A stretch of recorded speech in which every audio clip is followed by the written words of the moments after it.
Ya, selamat pagi Bapak, Ibu, serta teman-teman semua. Berikut jawaban saya terkait UAS Knowledge Management.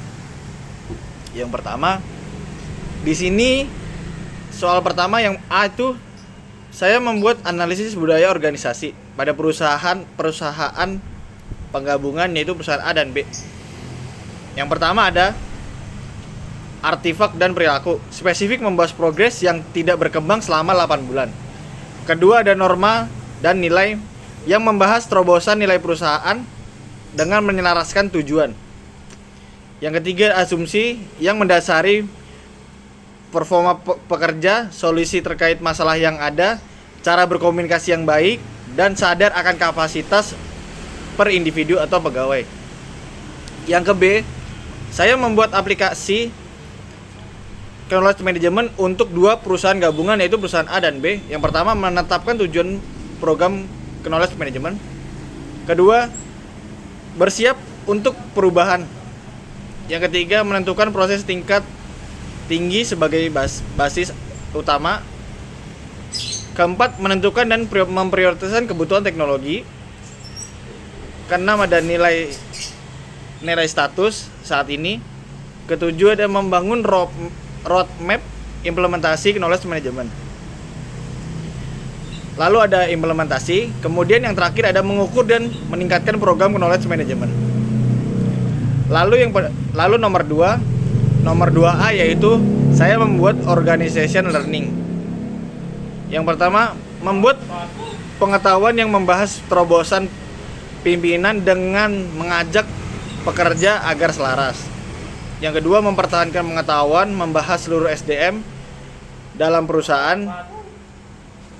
harus melestarikan pengetahuan informasi dan hasil rapat agar dijadikan arsip guna pertimbangan dan solusi. Ketiga, mentransfer ilmu, membahas pentingnya berbagai ilmu dan pekerja harus memiliki sifat terbuka tanpa memperhatikan tingkat jabatan. Pada 2B, saya membuat organizational memory analysis atau dari perusahaan tekstil, yaitu saya menyimpulkan bahwa perusahaan tekstil memiliki kekurangan informasi arsip yang dapat membantu perusahaan dalam mempertimbangkan solusi di masa depan. Pada soal nomor 3, yang pertama 3A, yaitu memberikan ranking untuk 3 manajer dan memberikan penjelasannya. Yang pertama, saya memberikan ranking Pak Andre dari Jawa. Berikut penjelasannya.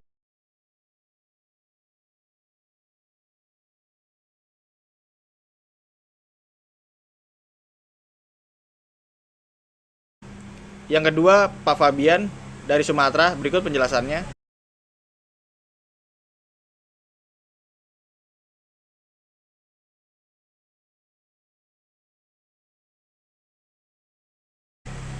Yang ketiga, Pak Yudi dari Sulawesi. Berikut penjelasannya.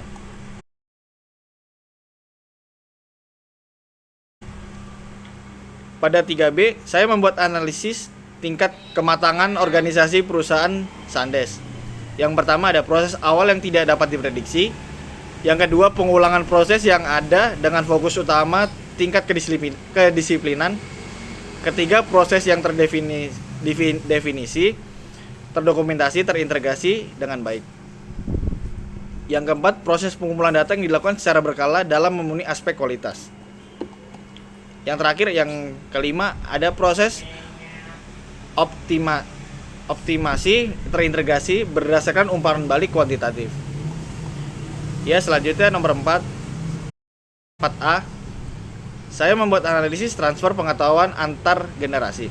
Yang pertama, bantuan, bimbingan, arahan atau motivasi program yang diberikan oleh perusahaan itu sendiri. Yang kedua, pelatihan yang diberikan perusahaan untuk pekerja bisa dari internal maupun eksternal. Yang ketiga, pendampingan dari pembinaan dari perusahaan untuk meningkatkan kompetensi pekerja itu sendiri, pekerja PT Sumber Abadi.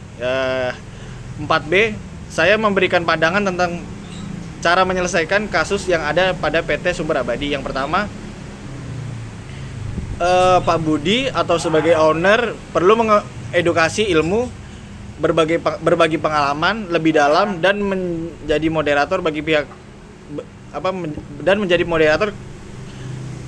mediator bagi kedua belah pihak. Kedua, Pak Henry selaku anak yang menjadi owner baru harus belajar dan bertindak secara terukur agar hasil yang dicapai memuaskan. Yang ketiga direktur yang baru harus memiliki sifat terbuka atau menanyakan yang tidak tahu, dan ketiga direktur yang senior juga harus memiliki sifat terbuka terhadap 3 direktur baru agar mereka mahir di dalam bidangnya tersebut. Sekian jawaban dari saya. Terima kasih.